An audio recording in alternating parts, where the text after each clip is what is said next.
What is your earliest food memory?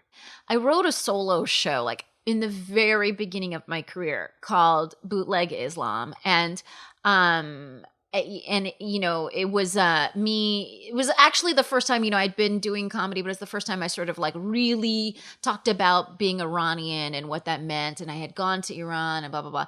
And I think my earliest food memory is Badam Jan, which Badam Jan became a kind of trope throughout the show. It was like a character. It represented a character arc in the show. And sorry, Badam Jan means eggplant. And my parents, they just fucking love a Badam Jan. And they eat a lot of egg. We just ate a lot of eggplant, and I think when I was a kid, I just hated it. And so it represented like, whenever the once a week we were going to eat eggplant, I was just like, God. And then then of course I grew to love it later in life. Yeah. Again, when I was like more embracing my Iranianness and like less embarrassed about it, I kind of realized there was so much Persian food that I actually loved.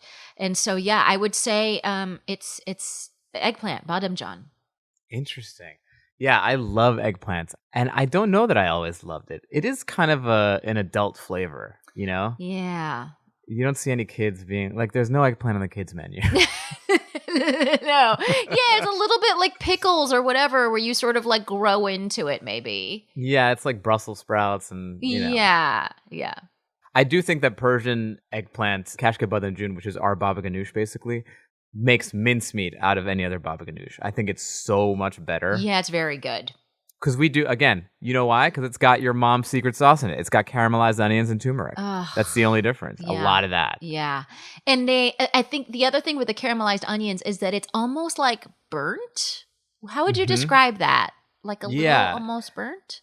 It is as close as you can get to burnt without going over the edge. Yeah, which sounds, again, though, just describing these things in English makes it just sound like awful, but it's so delicious. It's actually well, it gives so a smokiness delicious. to it. That kind of char from the onions has like a little smokiness to it. Oh my God, it's fantastic.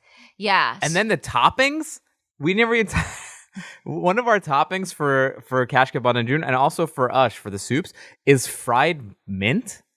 Yeah. Which is so wild and so good. Great. I know. Who figured that out? It's like the most bizarre. I always think about that especially with these like ancient cuisines that like, who was the guy that was like, let's throw this on a skillet over there, see what happens. You know what I mean? They're like, Jamshid, you're so crazy. Let's do it.